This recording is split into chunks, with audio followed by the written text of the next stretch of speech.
जो किसी पायदान पर नहीं उसको आप अव्वल बना दो तो फिर स्वाभाविक है हमारे साथ अन्याय हुआ है। भारतीय जनता पार्टी के द्वारा सर्वे पर सर्वे और यह था कि सर्वे के आधार पर टिकट का वितरण होगा।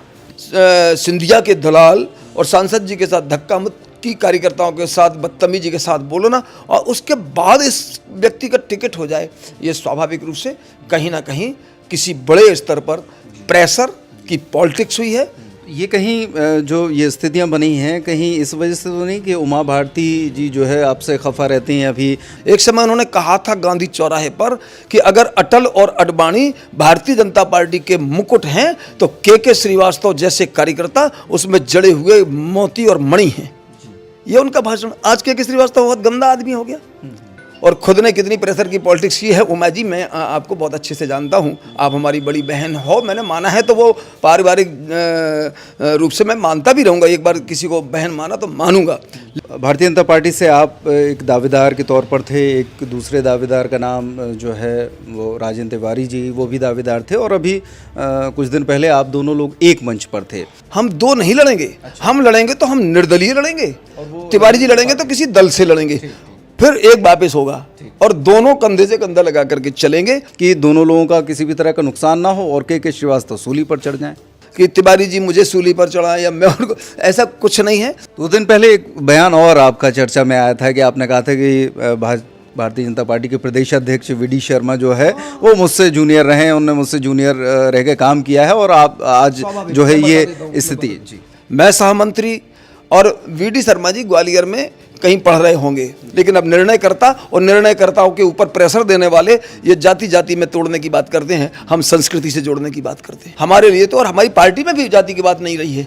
अब तो हमारी पार्टी नहीं कह सकता हूं मैं, माने भारतीय जनता पार्टी में पार्टी की बात, जाति की बात नहीं रही है। अब आपने भाजपा से त्यागपत्र दे दिया है, कांग्रेस में आप हैं नहीं, तटस्थ हैं। एक तटस्थ व्यक्ति के नज़रिए से अब मैं ये सवाल पूछ सकता हूं कि आपको क्या लगता है पूरे मध्य प्रदेश के परिदृश्य में कि क्या कुछ बदलाव की लहर हो रही है या किसकी सरकार बन सकती है? किस सरकार बनाने के निकट इस 80 और 90 के बीच में समेट रही है भारतीय जनता पार्टी मध्य प्रदेश में। ये मैं लिख रहा हूँ, मैं कह रहा हूँ, हमने मध्य प्रदेश में ही काम किया है।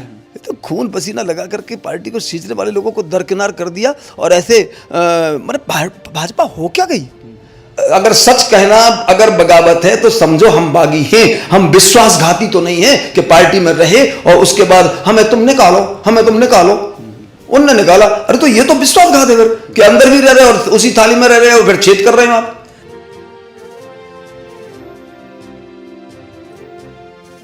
तो इस समय हम टीकमगढ़ विधानसभा क्षेत्र में हैं और टीकमगढ़ विधानसभा चुनाव में तमाम उथल पुथल यहाँ पर देखने को मिल रही है, काफ़ी सरगर्मियाँ हैं।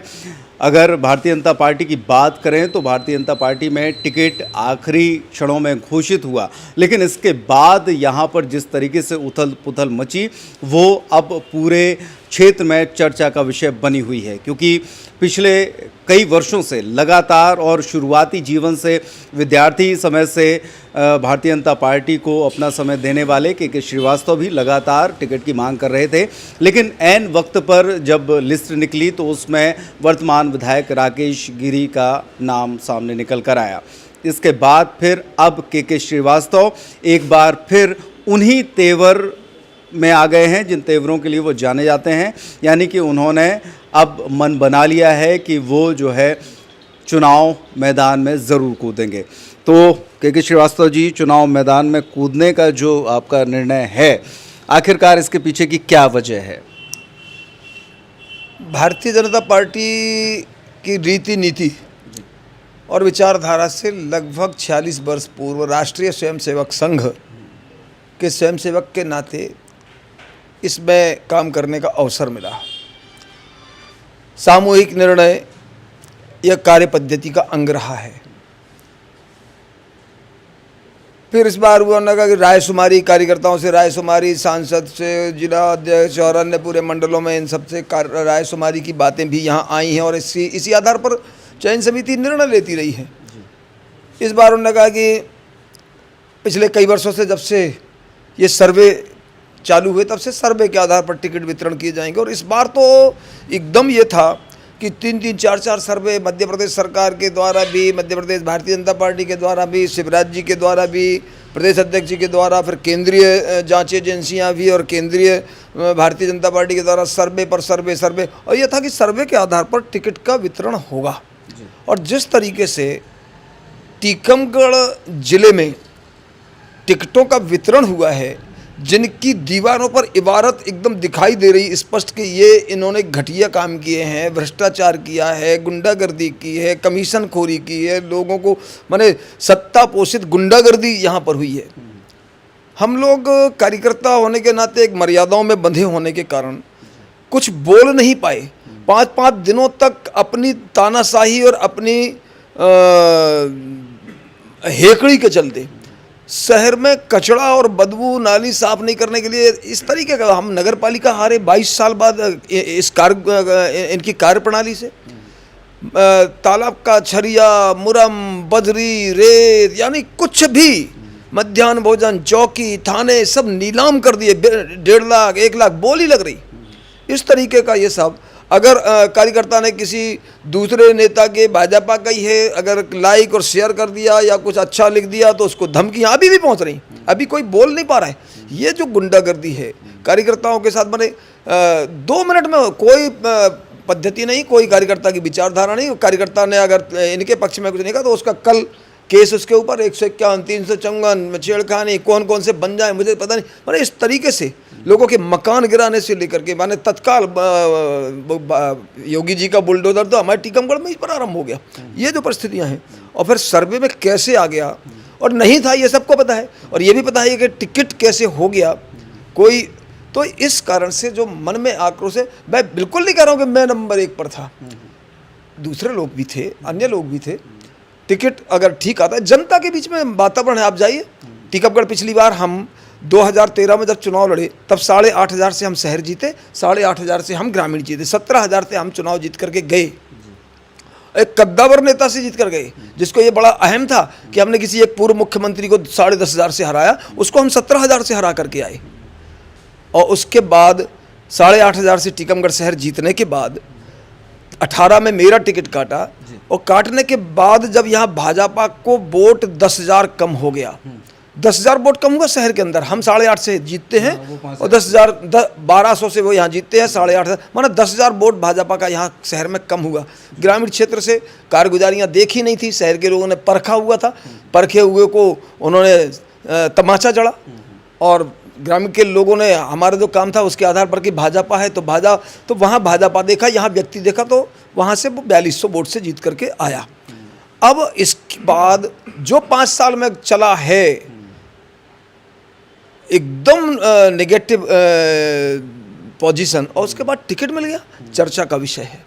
तब जाकर के ये तय हुआ कि ये टिकट वितरण में सर्वे की, राय शुमारी की, वरिष्ठता की और कार्यकर्ताओं की, और यहाँ तक कि केंद्रीय मंत्री वीरेंद्र कुमार जी, उनकी अनदेखी, जो अपनी भरी बैठक में सांसद जी के साथ धक्का मुक्की कर दे, सिंधिया जी के बारे में अपशब्द बोले, उनके लोगों को कहे सिंधिया के दलाल, ऐसी परिस्थितियां जो करने वाला हो अधिकारियों के बीच में। हमारे परिवार में, घर परिवार में अगर पार्टी के अंदर कोई मतभिन्नता है तो एक उचित मंच पर कमरे के अंदर बैठक करके और उसको समाधान किया जाता है। लेकिन अधिकारियों के बीच में सिंधिया के दलाल और सांसद जी के साथ धक्का मुक्की, कार्यकर्ताओं के साथ बदतमीजी के साथ बोलना, और उसके बाद इस व्यक्ति का टिकट हो जाए, ये स्वाभाविक रूप से कहीं ना कहीं किसी बड़े स्तर पर प्रेशर की पॉलिटिक्स हुई है। अब और मैं क्या कहूँ और क्या क्या किस तरीके से कौन से प्रेशर किस टाइप के हुए होंगे मुझे नहीं पता, ये जनता आपको शायद बता देगी। तो ये पोजीशन केवल आपके टीकमगढ़ विधानसभा क्षेत्र में हुई है या फिर ये भाजपा की नीति ही बन गई? मैं तो नीति यहीं से लगा लो ना कि किस आधार पर। तो ऐसी सब जगह लगभग जिन टिकटों के बारे में था, जिन लोगों जहाँ की धारणाएं थी, वो सब कटेंगे, हम इसी में रह गए कि ये कैसे हो गए। तो लगभग जो मध्य प्रदेश में हम फिर से सरकार बनाने का और 24 का मोदी जी को प्रधानमंत्री बनाने का सपना देख रहे थे, वो सपना मुझे तो लगता कि टीकमगढ़ से ही उसमें कील ठुकने वाली है, यहीं से।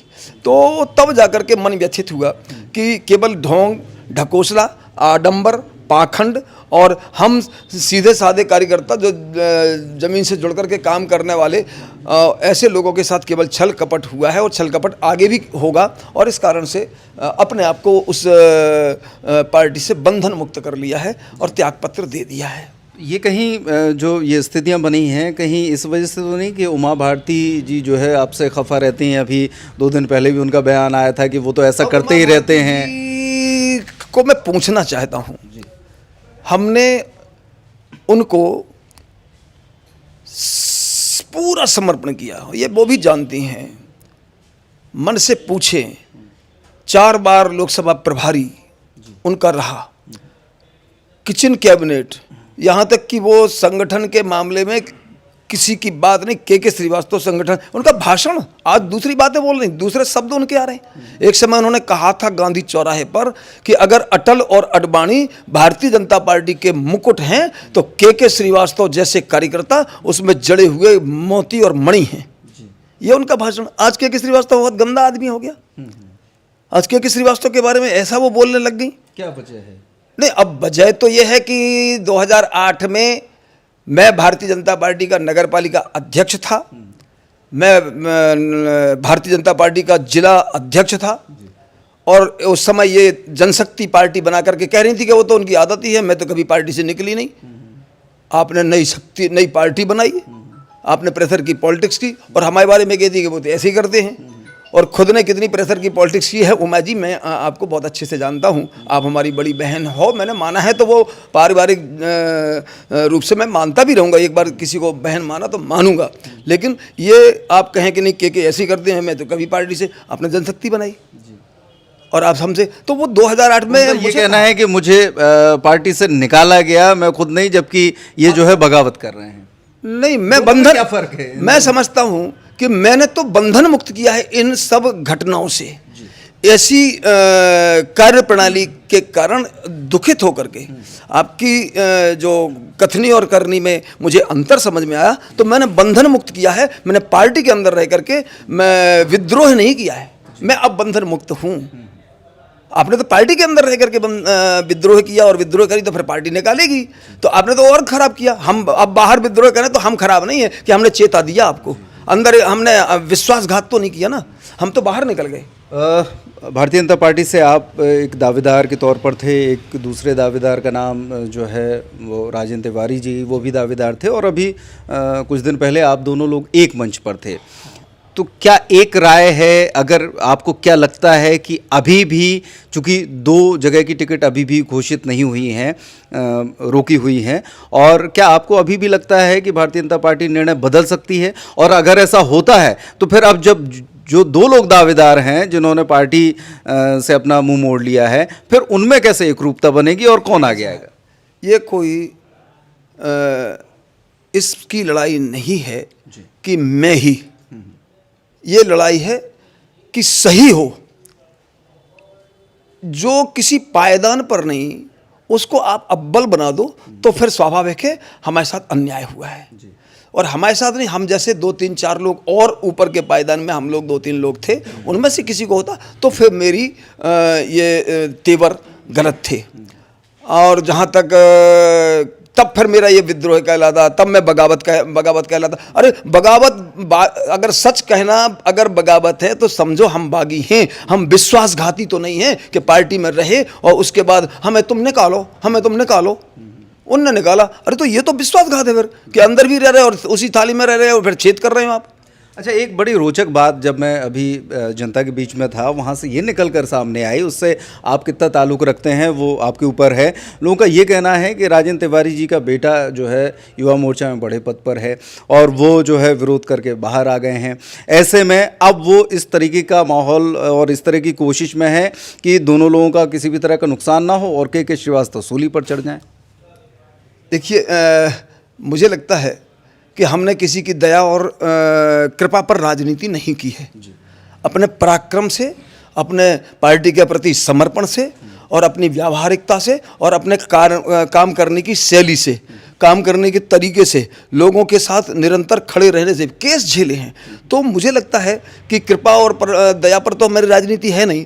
बाकी उनका बेटा प्रदेश का महामंत्री है युवा मोर्चे में, वो भी भारतीय जनता पार्टी में है और दावेदारी में। तो अब मैंने बंधन मुक्त किया, मैं विश्वासघात नहीं कर सकता, ये मेरा स्वभाव है कि मैं वहीं रह करके फिर विरोध करता। इसलिए पहले से तो मैं सतर्क कर दिया, मैं पीठ पीछे बार नहीं करता ना, सावधान इतना तो बोलूँगा ना, तो मैंने सावधान कर दिया है उनको कि मैं सावधान, अब मैं सामने हूँ। अब रहा सवाल कि तिवारी जी मुझे सूली पर चढ़ा या मैं उनको, ऐसा कुछ नहीं है। हम दोनों एक साथ, चूँकि मैं व्यथित था, वो भी व्यथित थे। मैंने अपने घर, मेरे कार्यकर्ता जब इकट्ठा आए, उनके घर आए, फिर उसके बाद हम लोग बैठे और बैठने के बाद ये तय हुआ कि इस पीड़ा को हम दोनों एक साथ इस लड़ाई को लड़ेंगे। और मैंने उनको कहा भी कि अब किस बात का इंतज़ार कर रहे हो, आप इस्तीफा दीजिए। बोले नहीं वो निकालें। हमने कहा नहीं, ये बिल्कुल नहीं, हमें किसी को मान मनाउल के लिए थोड़ी हम बैठे हैं कि आप हमें मनाओ, लेकिन नहीं, उनका अपना है और बेटा अभी भी युवा मोर्चे में है। लेकिन मुझे लगता है कि हम दोनों में से 30 तारीख को कोई ना कोई व्यक्ति चुनाव, फार्म तो हम दोनों ही भरेंगे, लेकिन बस मेरा यह है कि मैंने भारतीय जनता पार्टी से अपने आप को बंधन मुक्त किया है। राष्ट्रीय स्वयंसेवक संघ का स्वयंसेवक आज भी हूँ और उसको कोई मिटा नहीं सकता, वो विचारधारा है, ठीक है। तो राजन तिवारी जी अगर मैदान में आते हैं तो वो किसी दल से आएंगे, मैं अगर मैदान में आता हूं तो मैं निर्दलीय आऊँगा। हम दोनों में से फार्म डालने के बाद और 30 तारीख को कोई एक चुनाव मैदान में लड़ेगा, मैं निर्दलीय लड़ूंगा, वो किसी दल से लड़ेंगे। इनमें से बस ये तय हम सब कार्यकर्ताओं की, एक हमारी भी चयन समिति है। अब वो चयन समिति हम दोनों में से किसको ठीक मानेगी, वो लड़ेंगे और हम ईमानदारी के साथ अपने साथी का सहयोग करेंगे। ये जैसा कि आपने कहा कि अभी भी आप आरएसएस के जो है वो हैं और रहेंगे, चुनाव के दौर पर आरएसएस जो है वो पूरी तरीके से लॉबिंग करने क्षेत्र में निकलती है और उसी पर ये पूरी जिम्मेदारी दी जाती है कि वो रूठे हुओं को मनाए। कहीं बाद में ऐसी स्थिति तो नहीं बनेगी कि के श्रीवास्तव अपना हाथ वापस खींच लेंगे और फिर से जुट जाएंगे? राष्ट्रीय स्वयंसेवक संघ का कोई विधिवत सदस्यता पंजी नहीं होती है ना, तो मैं कोई उनकी 2 रुपए की पर्ची का सदस्य नहीं हूं। मैं विचारधारा का पोषक हूं, विचारधारा का संवाहक हूं, और इसलिए आप पर्ची से मैं बर्खास्त कर दो तो आप करते रहना। मैं तो जिस पद्धति को हिंदुत्व विचारधारा को लेकर के जिया हूँ, नमस्ते सदा वत्सले तेरा वैभव अमर रहे माँ, तन समर्पित मन समर्पित, तो इस काम को लेकर के चलूँगा। और मैंने सुना था बड़े बड़े नेताओं से कि कुछ दिनों के लिए वो अध्ययन अवकाश पर चले गए, तो ऐसे ही गोविंदाचार्य जी का भी सुना था कि अध्ययन अवकाश पर चले गए। तो मैं भी अगर मुझे मनाने आएंगे तो मैं उस संघ के लोगों को भी कह दूंगा कि अभी मैं अपने आप को किसी दूसरे मिशन में लगाए हुए हूं, इसलिए आपकी बात नहीं सुनूंगा। जैसे ये जो निर्णय आपका हुआ है, आपने कहा कि राजन तिवारी जी और आपने मिलकर बैठकर वो किया है और 30 तारीख को डिसाइड हो जाएगा। अगर जैसा आपने कहा कि वो किसी दल से लड़ेंगे, आप निर्दलीय लड़ेंगे, लेकिन आपके सामने एक मकसद, मतलब एक चीज़ तो एक मकसद ये है कि आप मैदान में आ रहे हैं तो आप जीत कर जो है भोपाल पहुँचें। दूसरा एक मकसद ये भी इसका होगा कि जो आपने इल्ज़ाम लगाए हैं कि भ्रष्टाचार हुआ, गुंडागर्दी हुई, तमाम चीज़ें हैं, तो ऐसे शख्स को हराना चाहिए। ऐसी कंडीशन में अगर 2 लोग अलग अलग चुनाव लड़ेंगे तो आपका तो कोई भी मकसद पूरा होता नहीं दिख रहा है, क्योंकि वोट आपके जो आपके आपस 2 जैसे राजन तिवारी जी और आप भी चुनाव 2 नहीं लड़ेंगे, हम 2 नहीं लड़ेंगे। हम लड़ेंगे तो हम निर्दलीय लड़ेंगे, तिवारी जी लड़ेंगे तो किसी दल से लड़ेंगे, फिर एक वापस होगा और दोनों कंधे से कंधा लगा करके चलेंगे। और ये मकसद कतई नहीं है कि हम किसी को हराने आए हैं। हम उन भाग्य विधाता जो बन गए प्रेशर की पॉलिटिक्स में, किसी और प्रेशर से, किसी और कारण से, हम उनको ये बताने आए कि हम तुम्हारी लकीर से बड़ी लकीर वाले लोग हैं, अपनी लकीर बड़ी खींचेंगे, हम जीतने के लिए लड़ रहे हैं। 2 दिन पहले एक बयान और आपका चर्चा में आया था कि आपने कहा था कि भारतीय जनता पार्टी के प्रदेश अध्यक्ष वी.डी. शर्मा जो है वो मुझसे जूनियर रहे हैं, उन्होंने मुझसे जूनियर रह के काम किया है और आप आज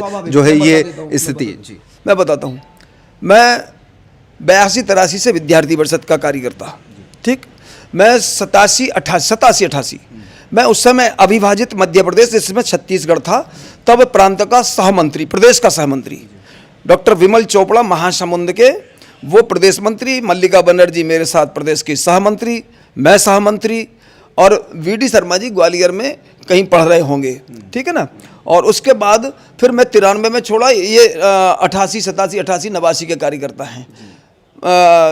मैं कमल पटेल, नड्डा जी और इन लोगों के मैं इनसे सीनियर हूँ, लेकिन फिर मैं भाजपा में आ गया।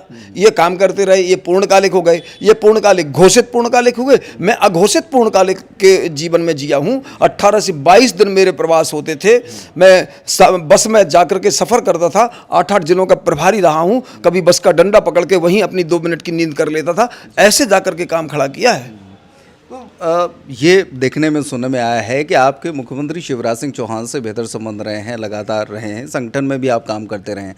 तो ये जो टिकट का जो निर्णय हुआ है, तो क्या उसमें मध्य प्रदेश की दखलंदाजी नहीं रही, केंद्र ने ही पूरी चीज़ें डिसाइड करी हैं, या फिर जिनका अभी आपने नाम लिया है उनका कहीं ना कहीं बीच में कोई? किनका लिया? वीडी शर्मा का? नहीं, अब मुझे लगता है कि 2023 के चुनाव में मध्य प्रदेश में इनको एकदम हड़बड़ाहट हो गई है, ये घबराहट में हैं और ये किसी भी प्रकार की रिस्क लेना नहीं चाहते। साथ साथ केंद्रीय मंत्री, सांसद, इन 2-3 दिन केंद्रीय मंत्री, सांसद, सीनियर महासचिव, राष्ट्रीय स्तर के नेताओं को चुनाव में मैदान में उतार रहे हैं, और उसके बाद हड़बड़ी में कोई नाराज नहीं हो जाए, ये नहीं हो जाए, ये गुस्सा। अब मेरी जाति का वोट तो है नहीं, मैं कैसे धमकी दे पाता? 15-15, 20-20 हज़ार का मेरी जाति का वोट एक विधानसभा में होता तो मैं चैलेंज देता हूं कि ये कोई मेरा टिकट काटने की हिम्मत कर पाती।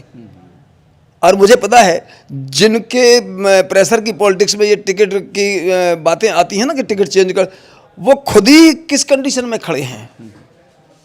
तो बस ये है कि मेरी जाति का वोट नहीं। अब मेरी जाति का वोट कम है, लेकिन मैं 17,000 से कैसे जीत गया इसी टीकमगढ़ से। मैं नगर पालिका लड़ा, मेरी नगर पालिका क्षेत्र में कुल में 3,500 वोट, उनमें से आधे चले जाते हैं पेटी लेकर के, मशीन लेकर के और चुनाव कराने, पीठासीन अधिकारी बन करके। उसके बाद मैं 5-5 हज़ार से नगर पालिका चुनाव जीतता हूँ और विधानसभा में 17,000 से जीतता हूँ। तो जिन्होंने जाति की पॉलिटिक्स की है ना, जिनके मन में केवल वो जाति का एक वो केवल उसी जाति के लिए, उसी के लिए लड़ना, उसी के लिए मरना, उसी के लिए खपना, अपने आप का स्वरूप दूसरा दिखाना, हम ऐसे हम वैसे, और उसके बाद पॉलिटिक्स हमेशा जाति की, उनके लिए जाति बड़ी बात हो जाती है। हमारे लिए जाति बड़ी बात नहीं है। हमारे लिए तो, और हमारी पार्टी में भी जाति की बात नहीं रही है। अब तो हमारी पार्टी नहीं कह सकता हूँ मैं, माने भारतीय जनता पार्टी में पार्टी की बात, जाति की बात नहीं रही है। ये तो हम सब भारत माँ के लाल, भेदभाव का कहाँ सवाल, ये हमने सीखा है। लेकिन अब निर्णयकर्ता और निर्णयकर्ताओं के ऊपर प्रेशर देने वाले ये जाति जाति में तोड़ने की बात करते हैं, हम संस्कृति से जोड़ने की बात करते हैं। चलिए, ये तो वर्तमान विधायक की बात हो गई और इसकी बात हो गई। आपका चूंकि मुकाबला कांग्रेस के पूर्व विधायक से भी होगा, एक बार आप उनको हरा चुके हैं। हाल ही में उनके ऊपर तमाम आरोप लगे थे करोड़ों रुपए के घोटाले के, असम से पुलिस भी आई थी। इस मामले को किस तरीके से देखते हैं और ये कैसे जब मैदान में आएंगे तो किस तरीके से जनता इस पर रिएक्ट कर रही है, आपका क्या कहना है? नगर पालिका चुनाव चल रहे थे जी, और समय एक लक्ष्मण रेकवार हैं, कांग्रेस का पार्षद का चुनाव लड़ रहे थे। उस अगले आदमी के यहाँ वो एक रेड पड़ गई, उसके यहाँ किसकी रेड पड़ी थी मुझे नहीं, कोई एजेंसी बाहर से, और उनके भ्रष्टाचार की रेड पड़ गई। अरे लक्ष्मण रेकवार के घर में रेड पड़ रही है, बगल में 15-20 घर दूसरे पहले, जहाँ जिसके घर मतलब वहाँ रेड पड़नी चाहिए जहाँ रेड नहीं पड़ रही, और यहाँ रेड पड़ गई। जो भ्रष्ट है वहाँ नजर नहीं जा रही, CW, वो कौन कौन सी एजेंसी, EW हो या आपके ED हो, जो भी वहाँ नहीं जा रही। अब अभी जो हुआ है, मुझे असम का कोई मामला है, असम का मामला, इस घटना के पहले टीकमगढ़ में एक 100 करोड़ का भी है, जिन्होंने कंबल की वितरण की एजेंसियाँ बने हुए थे और उनका भी पैसा लगा हुआ है। जिन्होंने ये भी होंगे मुझे नहीं पता, लेकिन उसके पहले शहर में चर्चा का विषय है कि 100 करोड़ कोई एजेंसी खा गई उनकी, उन पर रेड नहीं पड़ रही, इन पर रेड पड़ गई। तो मुझे लगता है कि, और आज ही क्यों पड़ी, तो मुझे लगता है कि इससे तो अगले आदमी को सहानुभूति मिलने वाली है। जैसे आज तक नहीं, आज सोई हुई थी क्या एजेंसियां, ठीक चुनाव के मौके पर ही कितने मूर्ख लोग बैठे हैं जो ऐसे समय में अगले आदमी को सिंपैथी दे रही, तो इससे तो उस आदमी को सिंपैथी मिलने वाली है। और ये जिसने कराया है उसकी घटिया मानसिकता है, उसने घटिया काम किया है। कैसे लोग हैं, और इनके कहने पर ऊपर के हमारे लोग जो भी कर रहे हो, पता नहीं मुझे, जिन्होंने भी किया है उनको भी पता नहीं बुद्धि कहाँ चली गई। अब बुद्धि, अच्छा भ्रष्ट तरीके से जब पैसा आता ना आदमी के बाद, और तो बुद्धि भी कुंद हो जाती है, गंदे पैसे से गंदी मानसिकता भी हो जाती है, गंदी सोच भी हो जाती है, अच्छे से अच्छा व्यक्ति भी फिर गड़बड़ निर्णय लेने लगता है। और इस व्यक्ति ने सब हमारे बड़े बड़े पुराने लोगों की भी बुद्धि को कुंद कर दिया है। चलिए, अब आपने भाजपा से त्यागपत्र दे दिया है, कांग्रेस में आप हैं नहीं, तटस्थ हैं। एक तटस्थ व्यक्ति के नज़रिए से अब मैं ये सवाल पूछ सकता हूँ कि आपको क्या लगता है पूरे मध्य प्रदेश के परिदृश्य में कि क्या कुछ बदलाव की लहर हो रही है या किसकी सरकार बन सकती है, किसकी बनने जा रही है? ये सिमट गई है भारतीय जनता पार्टी, और इनको तो वैसे सिमट दिया था पिछली बार ही।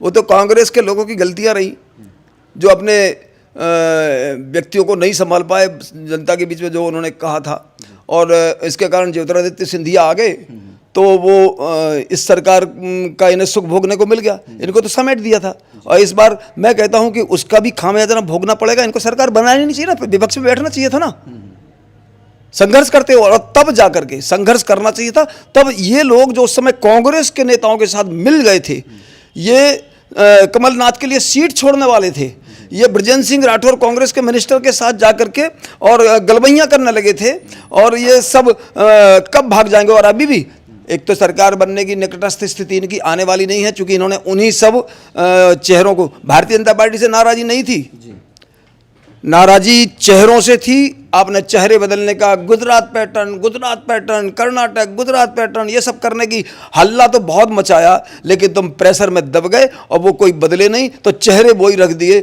जनता माफ़ नहीं करेगी। आपने उन्हीं चेहरों को रखा है। भाजपा के प्रति नाराजगी कम थी, चेहरों के प्रति है, अब वो निकल करके आएगी। और एक तो निकट पहुंच नहीं रहे सरकार बनाने के निकट, इस 80 और 90 के बीच में समेट रही है भारतीय जनता पार्टी मध्य प्रदेश में। ये मैं लिख रहा हूँ, मैं कह रहा हूँ, हमने मध्य प्रदेश में ही काम किया है, और रीवा मूर्ति और बने तो, और अगर 4 से 10 सीटों की नज़दीकी मान लो हो भी गई, एक तो नहीं आने वाली है, 90 के लगभग आएंगी, एक तो आने वाली नहीं है, दूसरे आएंगी, तो सबसे पहले यही लोग बिकाऊ होंगे जो ये तत्काल कूद जाएंगे। ये भरोसेमंद लोग नहीं है, ये तत्काल कूदने वाले लोग हैं।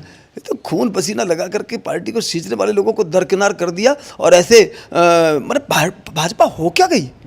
और पंडित दीनदयाल उपाध्याय के केवल भाषणों में चर्चा करने का, केवल नाम लेकर के उनको वो कर रहे हो, तन समर्पित मन समर्पित, ये भाषणों में तो खूब कहते हो आप, लेकिन तुमने जिया नहीं है। तेरा वैभव अमर रहे, तुमने ये जिया नहीं है। के श्रीवास्तव ने तन समर्पित, मन समर्पित और यह जीवन समर्पित, ये हमने अपने आचरण में भी उतारा है। हमने इसको अपने आप में जिया है, हमने कार्यकर्ताओं को यही सिखाया भी है। एक पैसे का कहीं कोई भ्रष्टाचार का आरोप के श्रीवास्तव पर लगा दे, कोई एक पैसे का आज कोई नहीं चिल्ला पाता, कोई लगा भी नहीं सकता। आखिरी सवाल पर आते हैं कि चूंकि आपने इतना बड़ा डिसीजन लिया है, इतने वर्षों से लगातार आपने काम किया भाजपा के लिए, युवा मोर्चा के लिए, विद्यार्थी परिषद के लिए, तो अब जब इस पायदान पर आप खड़े हैं, एक बड़ा डिसीजन लिया हुआ है, निश्चित तौर पर इसके पहले आप क्षेत्र में गए होंगे, अपने लोगों के बीच में बैठे होंगे, समर्थकों से बात करी होगी। क्या निकल कर आ रहा है ज़मीनी हकीकत? क्या वाकई आपको लग रहा है कि आपके पक्ष में लोग साथ में खड़े होंगे जब आप जो है इस पायदान पर विधानसभा चुनाव के लिए सामने आएंगे?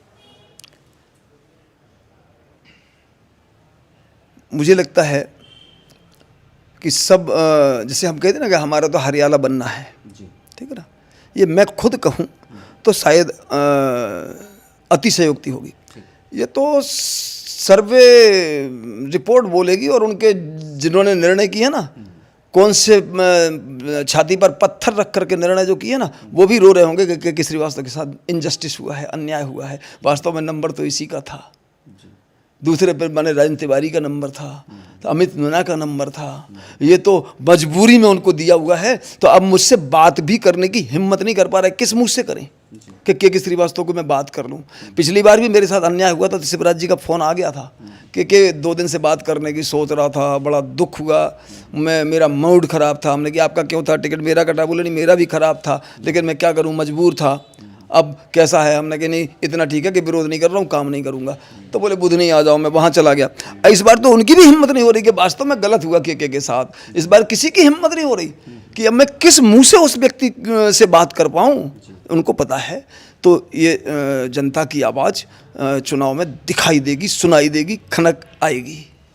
तो जनता की आवाज़ चुनाव में दिखाई देगी, काफ़ी आक्रोश है और वो आक्रोश निकलकर सामने आ रहा है। निश्चित तौर पर इतने वर्षों की लगातार सेवा करने के बाद और जब एक उम्मीद जाग जाती है कि अगर सर्वे में नाम आता है, लोग नाम सामने निकल कर लेकर आ रहे हैं, तो ऐसी स्थिति में संगठन को भी इस तरह से निर्णय लेना चाहिए जिससे कि उसको वाकई जो चीज़ें सामने निकल कर आ रही हैं वो लोगों को भी दिखना चाहिए। लेकिन ऐसा नहीं हुआ। यही वजह रही कि के श्रीवास्तव ने पार्टी से इस्तीफ़ा दिया है और अब वो अपने निर्णय पर अडिग हैं। जी कुछ और जनता के लिए मैं चाहूँगा कि जी। तो मेरे मित्र हैं, आजकल वहाँ बैठते हैं। उन्होंने मुझे कहा कि मैंने एक दिन राकेश को कहा कि राकेश तो भाई बहुत रिपोर्ट खराब आ रही, तुम बहुत भ्रष्टाचार कर रहे हो, तुम बहुत ऐसा ऐसा कर रहे हो और ये ठीक नहीं है आगे। तो वो बोला भाई साहब पैसे में सब खरीद लिया जाएगा, पैसे में सब कर लूँ, वो ताकत है पैसे में कि अच्छे अच्छे कीमत होगी, अलग अलग बढ़कर होगी, तो जो होगा पैसे में खरीद लूँगा और चुनाव लड़ूंगा तो जनता का वोट भी खरीद लूँगा और अभी टिकट भी लेकर आऊँगा, देखना आप। और नहीं तो यहाँ नहीं मिल पाया मान लो पूरी कोशिश के बाद, तो इतना कमा लिया भाई साहब कि रहना किस ससुर को है। जी ये इस तरह के विचार। हाँ, मैंने उसको पहले से था कि हम सब खरीद लेंगे। उसने कहा, मेरे मित्र ने कहा कि मैंने तो उसको समझाया और वो ऐसी बात कर रहा है। मैंने ये है स्थिति, तो अब फिर क्या समझूं। जी चलिए, तो मतलब सीधा सीधा आक्षेप ये है कि पैसों के दम पर ये जो टिकट भारतीय जनता पार्टी में लाया गया है वर्तमान विधायक के द्वारा, वो कहीं ना कहीं उसके पीछे एक बड़ा अमाउंट है। और जिस तरीके से उन्होंने जो ये बातें सामने कही हैं, जैसा कि अभी के श्रीवास्तव जी ने कहा, और जो आक्रोश है वो अब किस तरीके से प्रकट होता है, जनता किस तरीके से साथ देती है और जनता के मन में क्या उथल पुथल मच रही है। भारतीय जनता पार्टी का अपना एक अलग वोट है, कांग्रेस का एक अपना अलग वोट है, लेकिन जिस तरीके से फील्ड में पिछले 5 वर्षों के दौरान रह के काम किया है और अभी की जो स्थिति बनी है वो स्थिति 17 तारीख को स्पष्ट होगी। जनता के मन में क्या है वो 17 तारीख को चीज़ें स्पष्ट हो जाएंगी और आने वाले 3 तारीख को पूरी तस्वीर आईने की तरह साफ हो जाएगी।